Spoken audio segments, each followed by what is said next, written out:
Welcome to the latest Motley Fool scoreboard. I'm on in Chocolate Blue. We've got longtime fools Lou Whiteman and Toby Bordelon giving a 1 to 10 rating to auto supplier Borg Warner, ticker symbol BWA. We'll hit the business first, including factors like industry and competition. 10 is invincible. A 1 is hopeless. Toby's given a 7. Lou's given a 6. Why the 6, Lou? So the company is a major supplier of turbochargers. And what that is, I know we tend to look past the internal combustion engines, like, oh, that's just boring old news. But they are going to be with us for a long time. And turbochargers are an important part of making those engines more efficient and able to pass ever more stringent emissions requirements. So this is a key part of that old school ICE technology. They also are doing their best to future-proof the business. They have a whole line of products, including inverters and other electronics for electric vehicles. There's a lot to like here. The downside is transitions are hard. They're trying to future-proof, but we know that incumbents aren't always the winner in a new world. That dings it a bit for me, but Borg Warner, they both have a tough challenge. They got to continue to innovate on both sides of the business. Good business, but there is a lot of challenges up ahead. Yeah, I went with 7 here. I'm a little more optimistic than Lou, I think. Business has been very good for Borg Warner. Last quarter, a solid one. Solid revenue given the environment we're in with the auto industry. And they raised guidance despite the industry kind of being in a bit of a slump here. The EV business that Lou noted is looking particularly strong. They've got great relationships, one of the top players in the business here. The problem is that they are a supplier to the auto industry, as Lou noted, and their fortunes are going to rise and fall along with that overall industry. There's nothing they can do about it. So as the cycle in the auto industry goes, so do they. So that's why it's not higher for me. You know, right now the industry is in a little bit of a lull, and so is Borg Warner. Well, I'm a little confused because, Toby, you're talking about the EV part of the business doing well. Lou, you're kind of saying, hey, the ICE part of the business is the big thing. Lou, can you kind of square that? Like, if the EV transition happened faster than we think, is that bad for Borg Warner, or are they fine? Fine's probably too strong of a word. They're moving in that direction, but turbochargers is a big part of the business right now. So if suddenly demand for ICE engines went away, at least short term, we'd see it. I don't think that's going to happen, but right now, the turbocharger business is really important. All right, let's talk about management. A 10 is Warren Buffett. 1 is Homer Simpson. Both of you gave a 7. Toby, tell us more. Yeah, I like what I see here. I love to see long-term, long-tenured management, and that's what you have with this company. CEO Freddie Lizaldi, I think I'm saying that probably wrong, but he's been with the company for over a decade now, right? And CEO for the last 7 years or so. CFO Craig Aaron, he's new to his role this year, but he's been with the company for 17 years, right? So long time employee here. Management, I think they did a really good job of seeing where the industry was headed in terms of both hybrids and then EVs, and successfully transitioning with that, while not, totally tanking the existing business that was still going strong.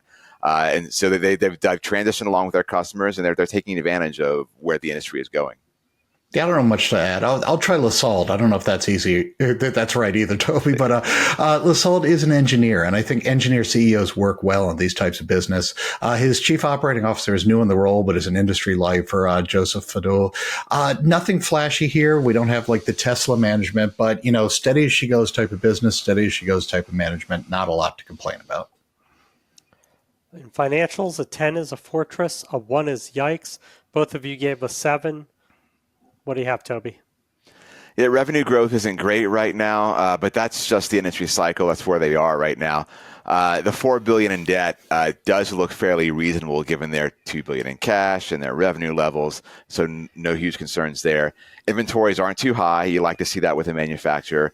Cash flow is good. Financials actually look quite good given that they're a manufacturer in a very capital-intensive industry. Yes, same score, same thing. The one thing I'd highlight is that, as Toby said, revenue was down about 5% in the most recent quarter, which is industry stuff. But despite sales being down, we saw adjusted operating earnings and just margins up year over year. Seeing margins go up in a tough environment when revenue is down, that's a pretty good sign that things are going pretty well. 6% reduction in shares too, so they do generate cash. No complaints. Well, let's talk valuation. How well will Borg Warner stock do over the next 5 years? And how safe is it? A 10 is a sure thing. A 1 is a lottery ticket. I'm at 5 to 10% here. And as a stock picker, the issue here isn't the quality of the company for me. It is the prospect for growth. It is the industry. Toby talked about it. Even in the best case scenario, automotive is a slow growth business. Those who have held Borg Warner for the last decade or so have greatly underperformed the market, given them the benefit of the doubt with the EV transition, saying there's some catch up there. 5 to 10% market performer seems like the goal here. Safety, a 6, look, it's an evolving marketplace. They're a good business in an evolving marketplace. So I don't want to hit them too low, but I can't go too high given just the industry dynamics. Yeah, I went with 10 to 15%. I think it's probably going to be on the lower end of that range. I think it's basically a market matcher, maybe a little bit better from here.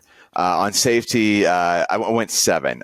That's due to their contracts, their relationships with the big automakers. I think their tech is very useful. It's needed. The auto industry is not going anywhere, and I don't think they are either. Let's try to top it. Lou, is there a company in Borg Warner space you like more? So I don't know if there's one I like more, but absent that, I'll give you the exact opposite, just so you can pick and choose as you want. The company that came to mind here for me is QuantumScape. With Borg Warner, you get predictability, but perhaps not big time share price appreciation. At the opposite end of the spectrum, I give you QuantumScape, a battery maker. We have no idea if it's even a viable business yet. We don't know if the science project works. We won't know it for a while, but if things do go to script, there's a ton of upside. So, if you're interested in autos, but Borg Warner, this slow and steady isn't for you, maybe this is something to watch. Yeah, I'm kind of with Lou here. There's no one else in the industry that I can say I like better than Borg Warner right now. That's my favorite in terms of what they do. But you got to take this industry for what it is, right? It's one part of the chain where they aren't at the top, and they're very dependent on the whims of the companies who are at the top of that chain. So just kind of factor that in when you're considering an investment. Thank you to Toby and to Lou. We've given Borg Warner a decent overall score of 6.7 out of 10, but that's well short of the 8.0 that would force me to own shares. Look out for a new scoreboard every market day at 7 p.m. Eastern. Next up is Meta. Till then, Fool on.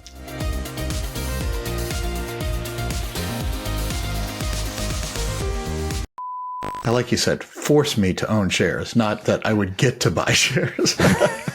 Some of these, that would have been a forced hostage situation.